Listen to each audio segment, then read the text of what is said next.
So good afternoon, everyone. This is the Journal Club. Today's date is November 4th, and we are going to proceed with discussing about the COVID impact and how we are navigating all the potholes. And our special guest today is Dr. Let's go. Dr. Alfonso Gonzalez-Rodriguez, and we're going to bring him in a minute. But before, I want to go through some of our state of the state items. You know, it's been a while since we spoke, I believe, since prior to our annual conference, and then want to go through a clinical highlight that an article that I found that I thought was interesting. And after that, we're going to roll it to our discussion, and we'll have plenty of time for open discussions. You are able to put your questions in the chat. We'll be monitoring the chat as well so that we can make sure we address all of your questions. So the first thing I want to start with is just an overview of where we are at. In the United States, we're over 9.3 cases of COVID. And when we look at the total deaths in the United States, we're over 232. I believe the Worldometer has us a little bit higher as of now. When you think about where we're at globally, we are now over 47.5 million cases throughout the world and over 1.2 million deaths. So, we know that we're in now a third wave, and we've started seeing spikes in across not only this country, but in other countries. And now we're at a particular point in time where we are also seeing certain countries locked down for a month, certain cities and European countries locked down. So very interesting time. When we look at just the United States and where we fall at in guidance with the World Health Organization. Apologize that this came out a little blurry, but there are 36 states that have higher than recommended positivity rates. And what that means is higher than recommended for reopening. As you know, most of our country is open. In the state of Florida, we have relaxed, I think, much of all of the guidance, allowing for some schools to reopen and have a virtual platform as well as in-person classes. And, I don't know how that's going across the state or even for anyone who's in other states, but I will tell you here in the county that I'm at, my son's school just closed down again because of an outbreak. So, very interesting. In Florida, our positivity rate over the average of the past 7 days has been 6.08%. But I did look at the Department of Health numbers this morning, and as of Monday, we were running a daily rate of 7.58% for positivity rates. So we're still seeing quite a bit of cases here in the state, the majority of them being in Miami. And we are still dealing with it, as we all know. I wanted to show you a view of what's happening in long-term care. This takes into account of SNF and ALFs, and I've shown this before. When we look at the positivity rate within our SNF, we have seen a much lower rate. We're doing better than we were, and pretty much staying stable with a positivity rate of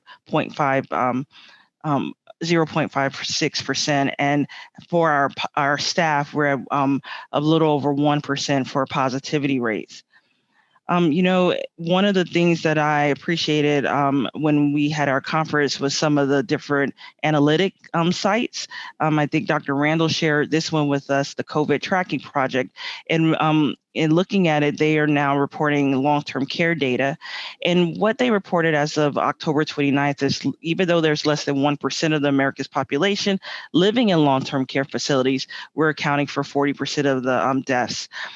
If you go to this site, there's also maps where you can look at the different states.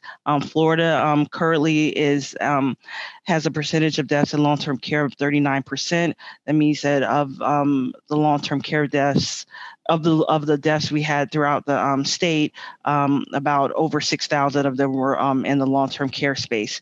So this is something that's a very interactive map. I would encourage everyone to take a look. It is a way for us to look at data, and it lags behind what we see from the Department of Health and other sites like the Johns Hopkins site, but it is providing really good, interesting data, not only around long-term care, but around this healthcare disparities at COVID. So just wanted to just highlight an article that I saw within the New England Journal of Medicine, and there's a lot of literature still pouring in. This one, we are pretty much aware of the mild and moderate symptoms of COVID. I don't think anybody's unfamiliar with that. But the reason why I wanted you guys to just note this article, it shows the data and the information a little bit differently. So we're able to look at the current infection in individuals, and then see more of the symptoms, the testing, and what testing is recommended, when is isolation. And I really love the way they looked at the pathogenesis of the disease and management considerations. So we're going to put this on our library because it goes into a little bit more detail, and it provides an overview of what we know of this condition. It also goes into detail about looking at transmission across stages of infection. So if you're in the pre-symptomatic or asymptomatic stage, if you are symptomatic or post-acute symptoms, it really does a great job of breaking down all of those stages. And this article acknowledges the fact that we have a lot of guidelines from a lot of different professional organizations that some are now outdated, some are changing quite rapidly. And it brings us to the conversation that I want to have with Dr. Gonzalez about how we are navigating all of the potholes that we see, not only with all of the professional guidance, but the guidance that we're getting from state and local government. So Dr. Gonzalez, I would have you come on and introduce yourself to our audience. Yes. Hello, everyone. My name is Dr. Alfonso Gonzalez. Thank you, Dr. Diane Cepeda, for inviting me to spend this time with you discussing such an important topic on these days. I'm currently Chief Medical Officer of Post-Acute Care for CFIM. We provide service in the Central Florida area.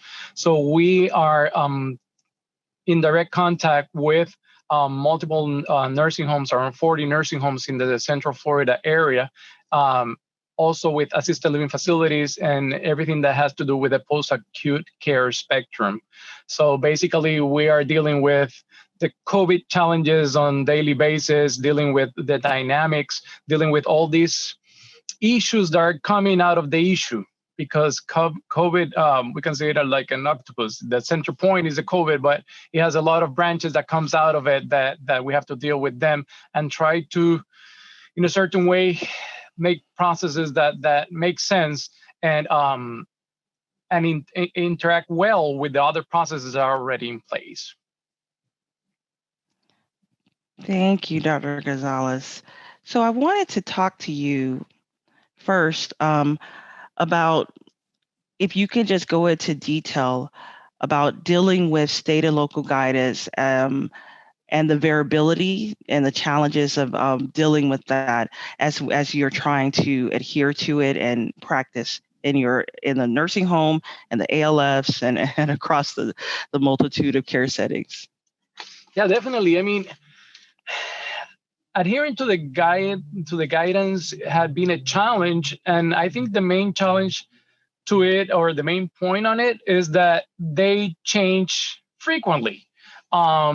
We all know. I mean, COVID had been a virus that had been totally new for many people, even though we were dealing with other strains of COVID in the past. But COVID-19 in specific had been so strange in its behavior, in its expression, in its transmission, that we cannot say that nothing that had been said in the process was wrong, because at the time, with the information that we all had, it all makes sense. So we have been adhering to every step of the process. The problem is that once you have like your processes and protocols in place based on that guidance, guess what? Something new comes out, and you have to kind of change everything. We have the examples of the mask. Wearing your mask there was a time that they were saying, okay, a cloth mask it's okay to be used. There was a time that it was said like, no, cloth mask is not enough if you're working in the healthcare setting. But also we knew that at some point there were not enough PPEs at the level that we needed to take care of the patient. So it was like how to protect the vast majority of the population that you have inside the nursing home, including staff and residents, with what you have as a resource. So the adherence to these guidelines have been challenged by multiple things, including what I was mentioning, the dynamics of those guidance that have been changing constantly, the resources available to attach to those guidelines, the financial challenges, which we hear as medical directors of facilities and working with facilities that the institution is having in a certain time to be able to provide what is needed for the safety part of the patient's care. So if they had to take decisions on what to buy first and how to use it, I mean, all those things were changing. And those were cases that were building by building, company by company, like the main corporations that lead the nursing homes. They had to establish their protocols and inside rules based on those guidelines that were coming out. You were mentioning state and local guidelines. We also had the national guidelines that are also around it, and they all follow kind of a trend, but sometimes they put the bar at a different level.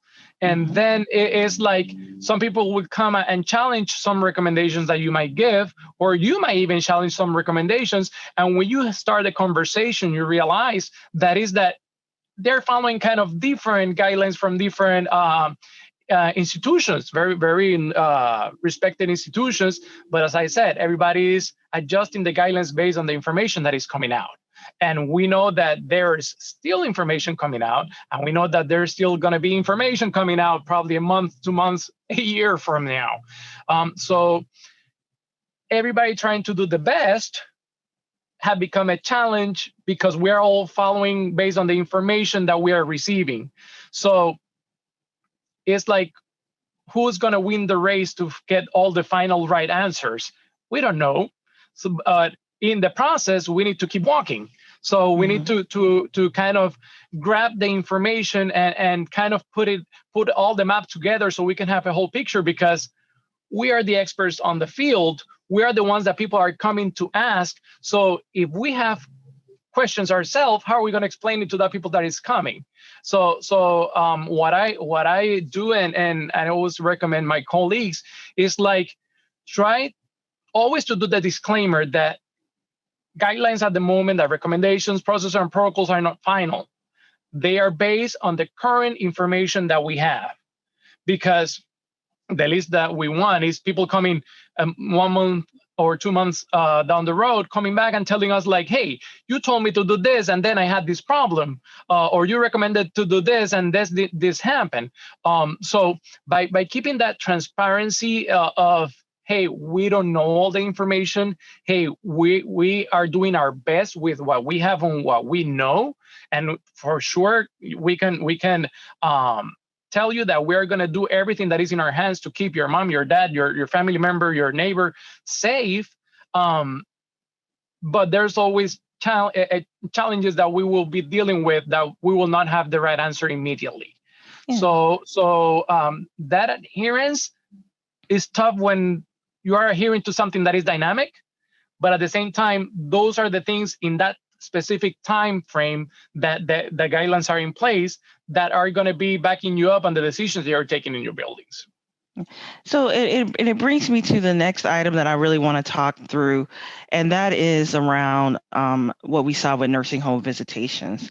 Mhm. We know that there was, Florida had been doing this, formed a task force, and I think from FAMDA, we were pretty vocal because we were not included on that task force. But then we saw guidance come out from CMS where it spoke to essential caregivers and compassionate visitations. And in the recent weeks, we've now seen the state of Florida even go beyond that. So how are you and your teams managing the expectations or the new the new freedoms that the state has rolled out around visitations? Well, that's a very interesting question and area of discussion, because we understand as clinicians and as team leaders for our patients' care that patient is not only comorbidities and medical conditions are being treated. We understand that there's a psychological aspect of our patients' care, that there's a social aspect in our patients' care, that there is a emotional state aspect of our patients' care that can affect sometimes even more than the comorbidities that are under control. Mhm. Um, so let's start with that part. We are actually understand that there's a need to adjust that care, because our patients, we know that they're suffering. Our patients with dementia are getting more confused because they are not seeing their loved ones. Their patterns are being altered, and we all that work in the healthcare field that work with patients with dementia, we know that altering the usual pattern on a patient with dementia will contribute to make them more confused. So we saw that with our patients. We saw that our patients were eating less. Why? Because their conditions started declining. They got depressed. They got anxious. They would start asking, "Where's my daughter? Where's my son?"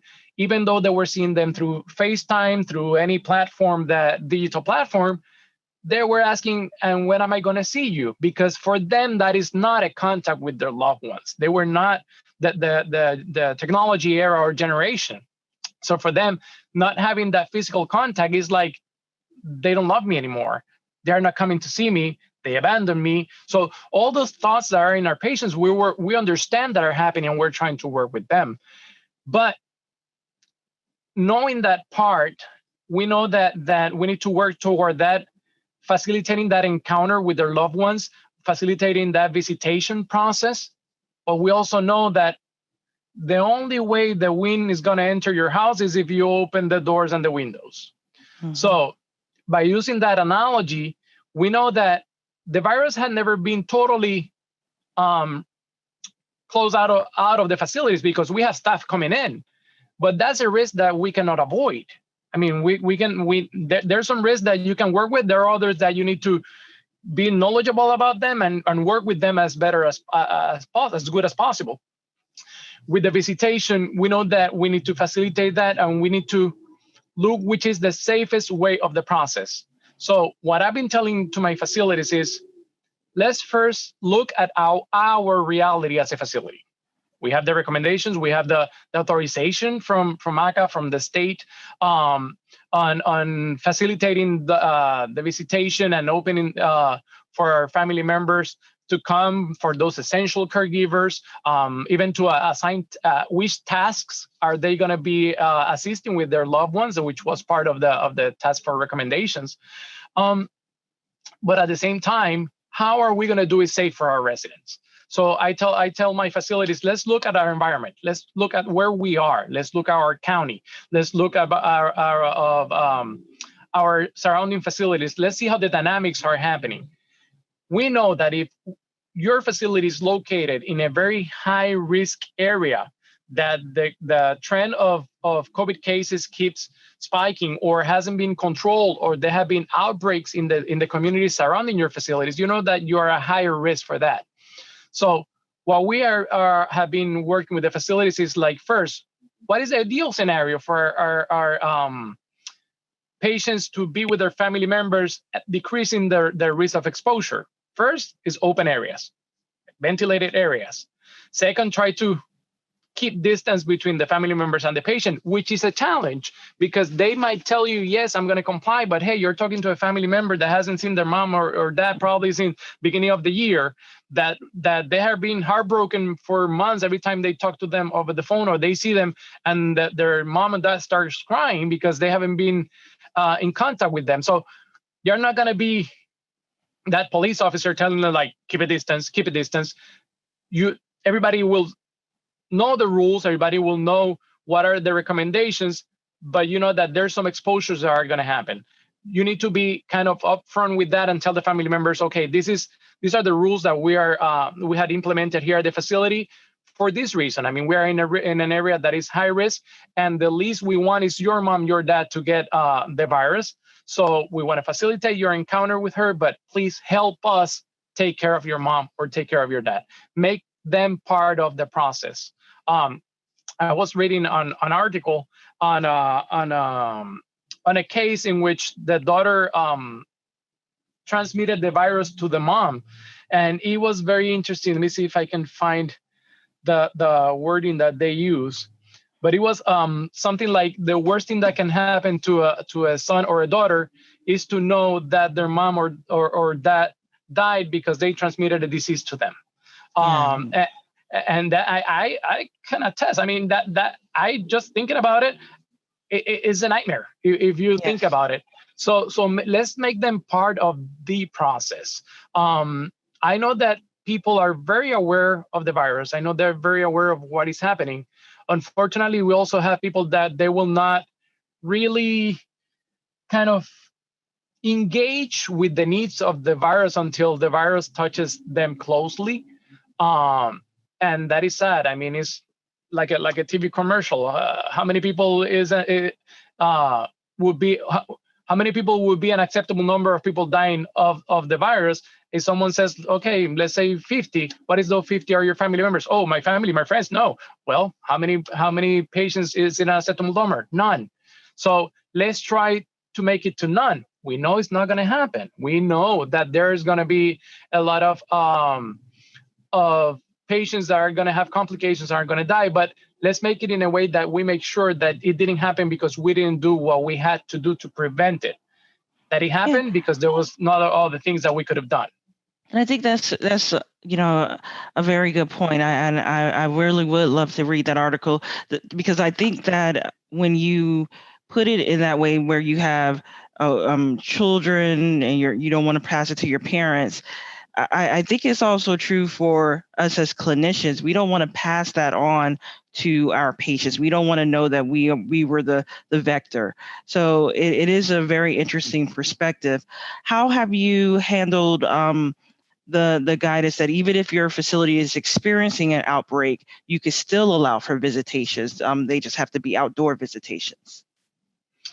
There has to be outdoor visitation, no contact, and what most of the facilities are currently doing here in the area is that they're creating kind of shielded rooms in which they can see each other, but then they have the communication through a phone, even though they are across an acrylic or they're across even a plastic wall, but not allowing them kind of to exchange droplets or anything by any means. I mean, your patients are not necessarily going to be complying with wearing a mask when they're with their loved ones or wearing a face shield. But if you have that kind of barrier between them, definitely, I mean, it's not 100% contact as they would like, but if there's an outbreak, at least they have the chance to see each other and to kind of be close to each other, even though they're not touching each other.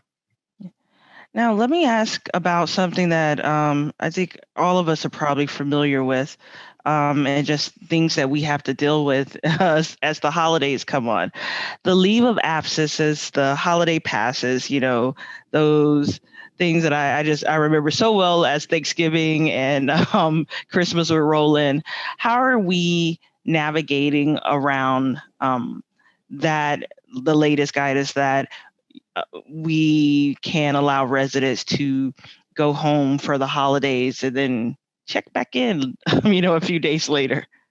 Yeah, that had been a very, let's put it this way, a very stressful conversation.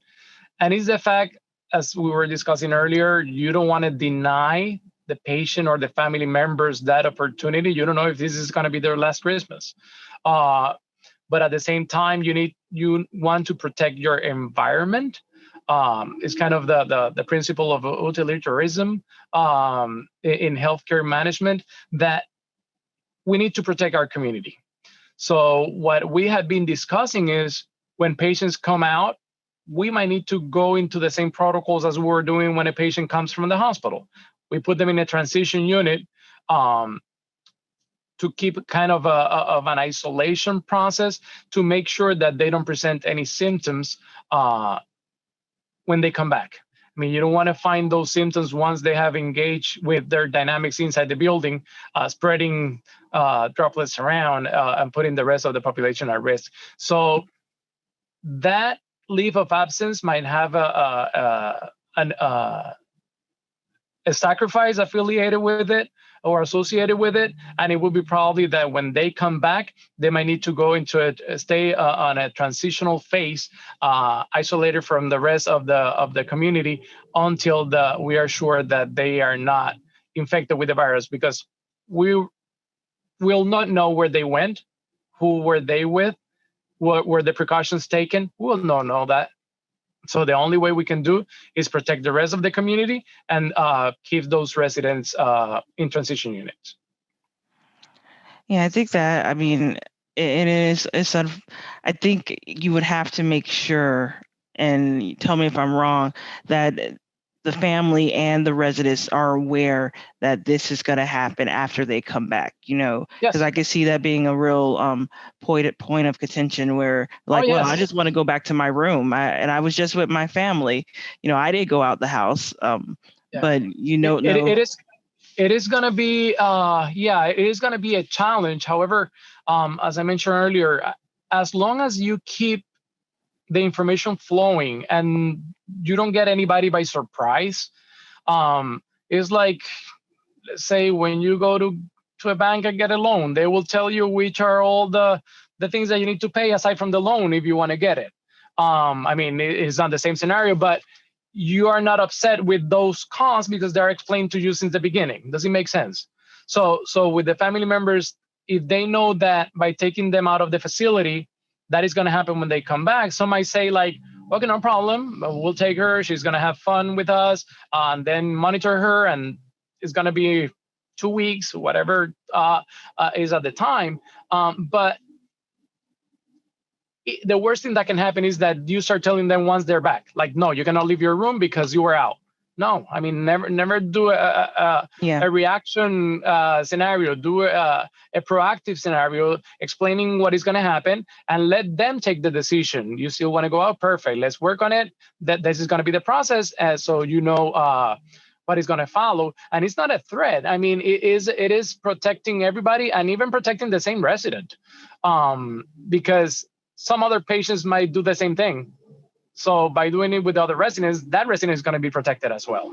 So you need to put a standard rule for everybody. And as long as you use the same rule for all the residents, you should be okay, even though, yes, it's going to be an uncomfortable process. Yes, their family members are going to be, I don't understand why you're doing this. The government already said that it's our right to go on leave of absence. Yes, it is.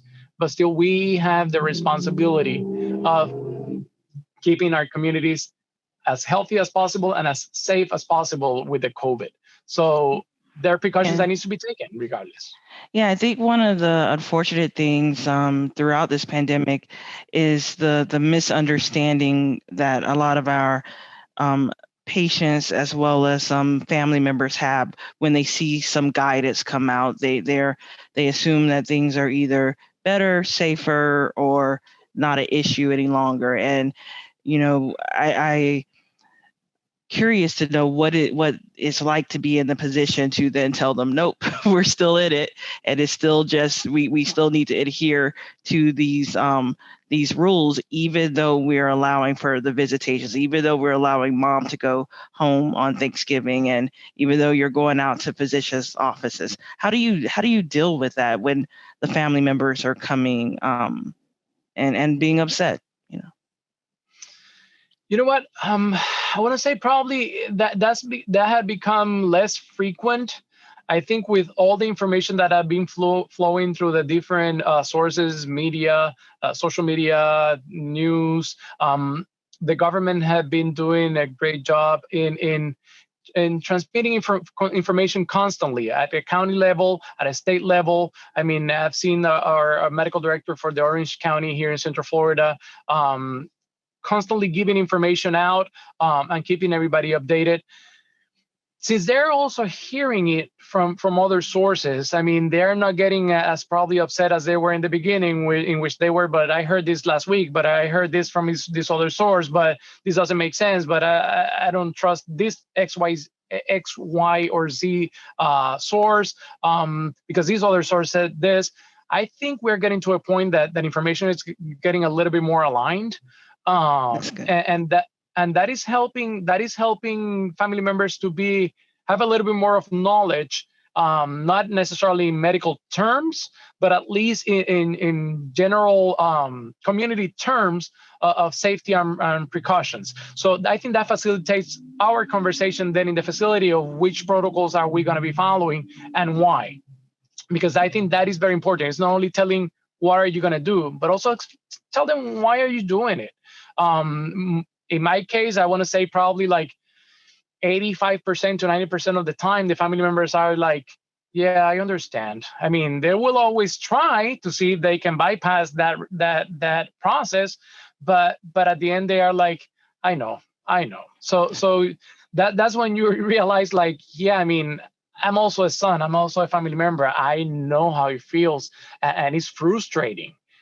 So that frustration, we don't want to contribute to the frustration. We want to give knowledge and see if that knowledge helps balance those emotions and make a teamwork to protect every single resident.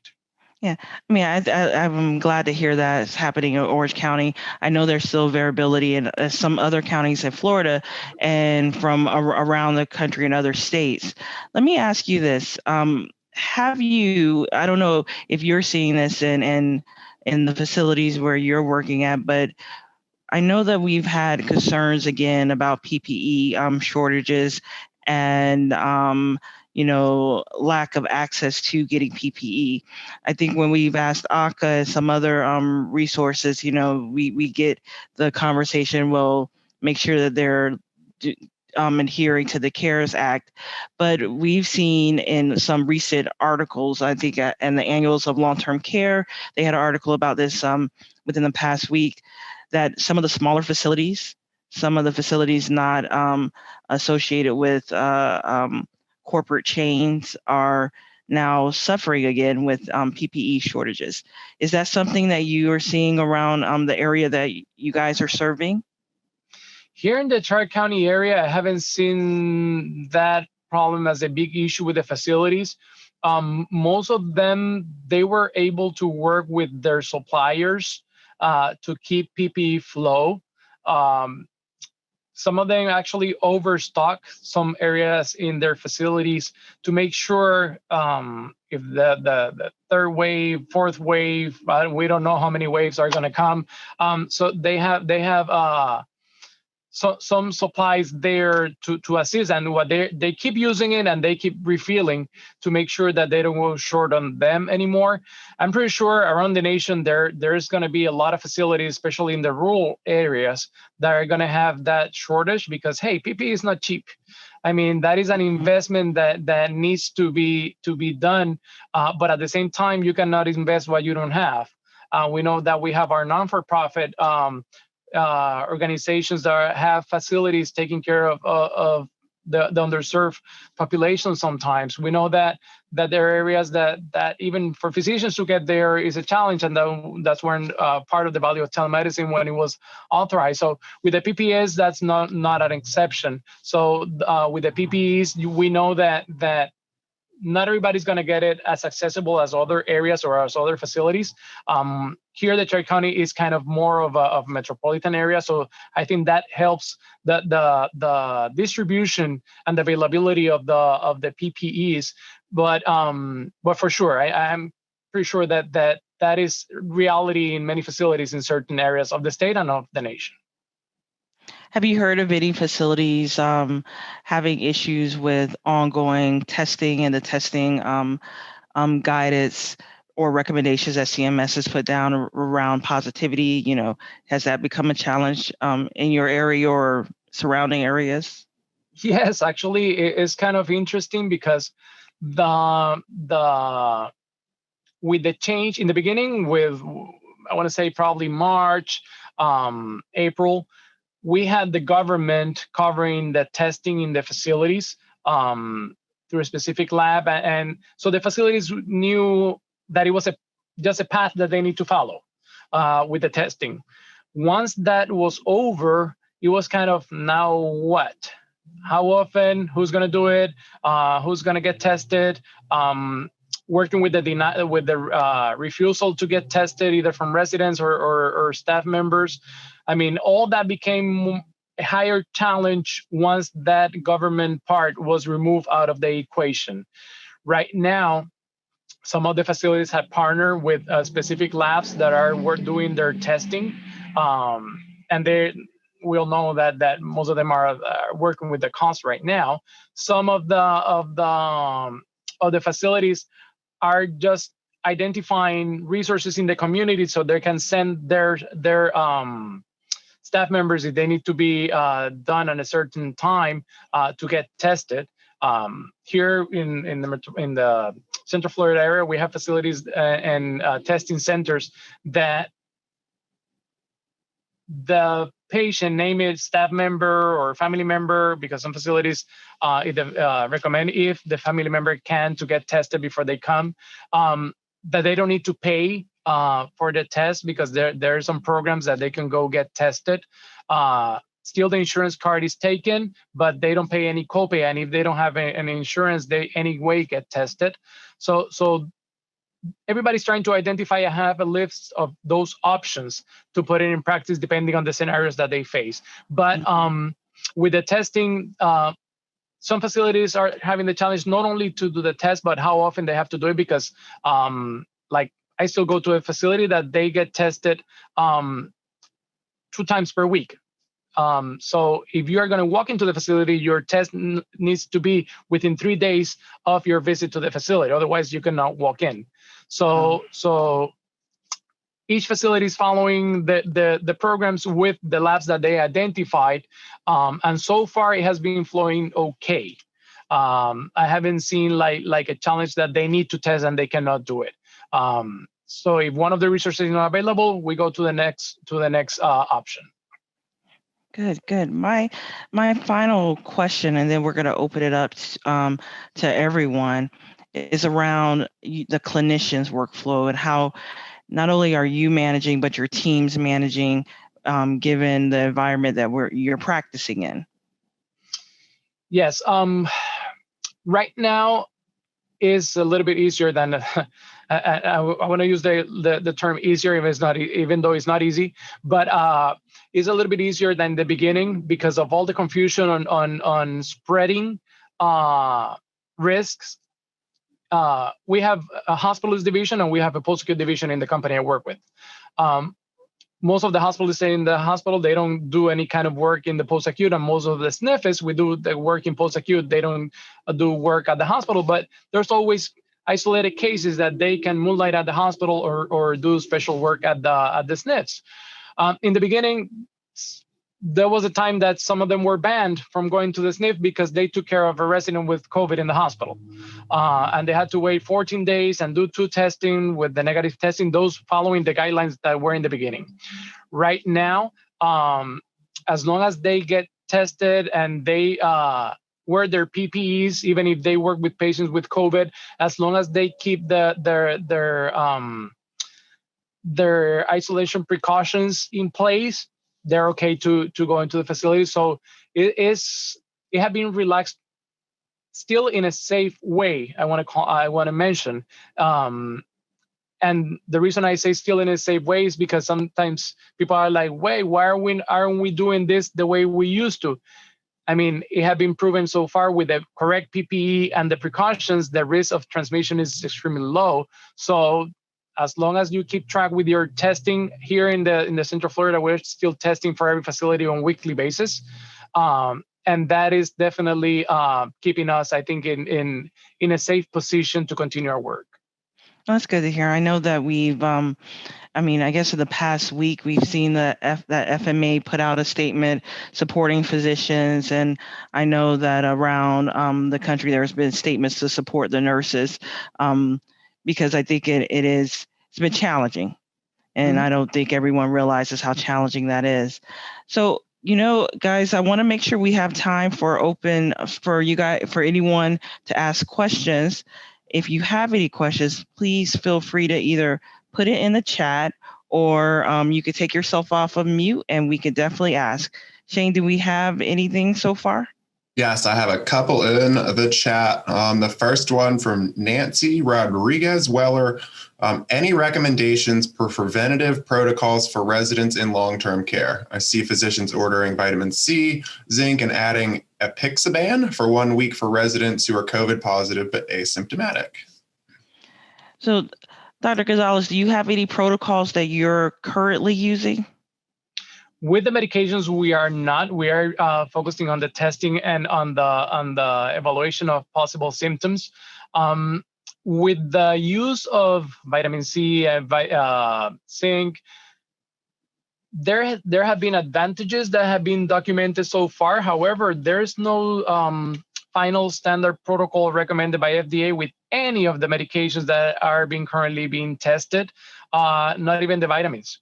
So if we want to go by the FDA recommendations, is monitoring the patients and being proactive in evaluating that patient and treating accordingly. Yes, I've seen that happening, that some clinicians have been proactive and kind of starting people on the vitamins. We know that it's not going to harm to give a vitamin C, but it can give some benefit.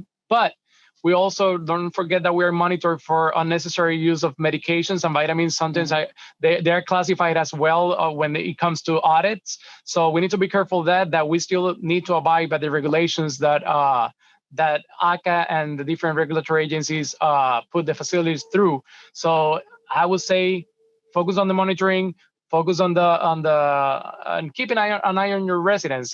Put the vitals to be done more frequently to make sure that if there's a change in temp, if the patient starts the stop and wash techniques in some of the facilities, if the patient is not eating well, if the patient is showing some changes, to notify it immediately. I mean, if we are proactive, we don't need to be adding this medications, vitamins, supplements to all the residents, just to the ones that really need it.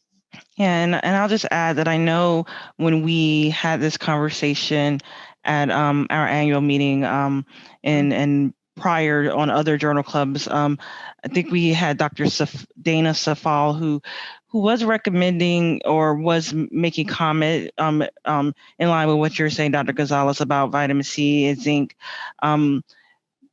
I would just echo what Dr. Gonzalez said to whomever asked, to Dr. Rodriguez, that you have to be very careful in the long-term care space. I think with starting medications, and if you're going to start that treatment, I would definitely make sure you have the consent of the family, and you document that in your note, and document what you're utilizing it for in a contingency plan, because you're going to want to make sure you're well documenting on those issues, those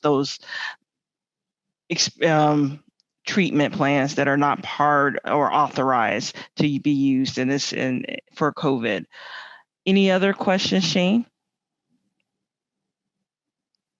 Yes. From Jag Qatar, I apologize if I messed up your name. When and how do you plan to vaccinate your residents when the COVID vaccine is available?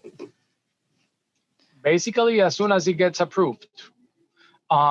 Once it comes, we know that one of the targets of the vaccine nationwide is the more vulnerable populations, and long-term care residents are at the top of the list. So once it's approved by the FDA, that means that the safety evaluation had been passed, the effectiveness evaluation had been passed. So once we get to that stage, I feel comfortable just starting it with the residents in the facility. I know that the strategy on how that vaccination process is going to be done is still kind of a gray zone. I know that the military had been mentioned to have a team assigned to assist with that. In our annual FMDA meeting, we had that conversation, and there are a lot of point in the flow chart that are still question marks, but I know that is in process. But the first step is waiting for the FDA to get one of the vaccines approved, and as soon as it happens, and some people ask me, "Are you going to get vaccinated?" I will. Once it goes through the FDA, I trust the FDA. Once it gets approved, yes, I tell everybody, I don't think we're going to get green or our ears are going to get pointy. So I'll definitely get the vaccine and encourage all my patients to get it. Yeah, and just to add to that, I would say, in the upcoming weeks, we will be having some of our pharmacy consultants come on to discuss how distribution will go. There is some information, I believe, on AMDA's site about getting long-term care pharmacy consultants approved to deliver the vaccination. There's a process and things that they have to do, and I believe most of the pharmacies in the state of Florida that provide pharmacy consultation to our facilities are already engaged in that process. So, we're hoping to have them on either in a week or two to really go into more depth about what they know. But to Dr. Gonzalez's point, until we get approval and get some of the additional guidance on what we can do, we won't be able to share a concrete plan. There's a lot of moving parts when it comes to vaccinations because of the way the vaccine has to be stored and those things. But there are, if you've heard the plan that certain pharmacies like Walgreens and CVS were approved, there are ways for your long-term care pharmacy consultant to be approved as well. And also we need to remember that whenever it gets approved, we still need to check on the possible side effects. We need to do disclosure of the side effects to our patients and our POAs, and they need to consent for the vaccine. We know that a lot of the vaccines, they have the Guillain-Barré risk. They have. I mean, they're not 100% safe. So we need to make sure that we have an informed consent for those vaccines, and that's not only for the COVID, but for every intervention that we're going to do. So don't forget that still applies. Yeah. Any other questions, Shane? Diane? I have no further questions in the chat. Diane? I think Dr. Auslander has a comment. Hi, Diane. Hello. Could I just follow up on the question that came up about zinc and vitamin C? Yes, please. Yeah, so I didn't push back when Dr. Saffel presented this. I think I would dare anyone to show evidence that that's effective for anything, number one. But more importantly, we are trying to emphasize deprescribing during this pandemic to minimize staff burden, staff documentation, and contact with residents. And prescribing 3 things that are not evidence-based goes against that. I feel strongly that it shouldn't be done unless it's evidence-based. You're just putting a tremendous burden on staff that are already overstretched. Correct. That's my opinion. I No, agree I with think you. that's a very great point. Mhm. Yeah. Any other questions or comments?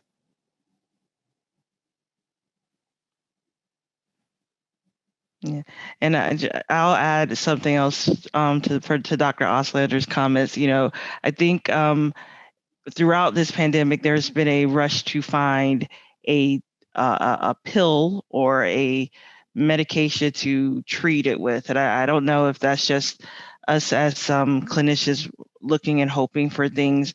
I think what we've learned some very important lessons around compassionate use of medications. Lessons that I would have hoped that I think they are very challenging to still process. And when we're thinking about adding things, we really have to um, take into consideration what we're doing, what we're treating. If you're choosing to do it, please document why you're doing it, document the consents, but think about the goals of what we're trying to accomplish and the care plans for our patients. Adding more medications doesn't always help. And I think I wanted to mention that also don't forget that we have a role as educators. Um, there's people are looking for whatever can bring hope to the process, and if there's an extensive list of medications that are not approved for the COVID that have been mentioned that they might benefit in one of the aspects of the infection, but you're going to hear a lot of quote unquote crazy things in the community. I've had people call me like, hey, my cousin has the COVID and she was told by a friend of hers that knows a doctor that there's a cocktail that can be given. I was like, what? So that is going to happen, but it's our duty as clinicians, as licensed clinicians in the state, to be educators of our community and make sure that they understand that nothing have been approved to be used in the setting. Everything is under investigation. Some of them are a little bit more advanced and are kind of being used in a more advanced setting, like in ICUs or inside the hospital. But community-wise, long-term care-wise, there's nothing that had been recommended to be used in our setting with the patients that we're keeping to treat in our facilities. Yeah. So not just to say no because it's no, it's just let's tell them no and let's explain them why. Well, and I'll tell you what I told my family when they called asking about the magic cocktails. I told them the magic cocktail is to wear a mask and wash your hands. I think that we have enough proof that helps, that it prevents spread. Easier, cheaper, and available to everybody. Mm-hmm. So if we do not have any other comments or questions, I just will thank you all for joining. I have one more. Oh, good. It's from Nancy Rodriguez-Weller again. Thank you. Are you finding any challenges with the dual complications of both the flu season and COVID pandemic? Great question. The first complication that I'm foreseeing is that which came first and what are we dealing with? Whenever we have a patient with symptoms, at this point, we're going to be considering just thinking that they might have both, get them tested, and go by the results of the test and by the clinical process in the individual patient. Basically, both of them, you are very focused on symptoms. The only way you're going to differentiate some of them is in some of your patients is going to be just doing the test for both and working according to that. But as I said, you're going to treat them kind of the same way, work with the symptoms and make sure that they remain as stable as possible. And if you see any complications that goes beyond what you can treat, take the determination and they need to be admitted to the hospital or not. But the biggest challenge is going to be that it's going to be very confusing what is going on. That's why we're recommending get the flu vaccine on your residents now. Let's get that kind of out of the equation, even though you still need to keep it in mind. But let's get the vaccination for the flu, which is available, and let's keep an eye for whenever we have the COVID. Perfect. I think we can, if we don't have any other questions, we'll end on that note. And I thank you guys. Look forward to chatting with you in the near future on another Journal Club. Thank you, everyone.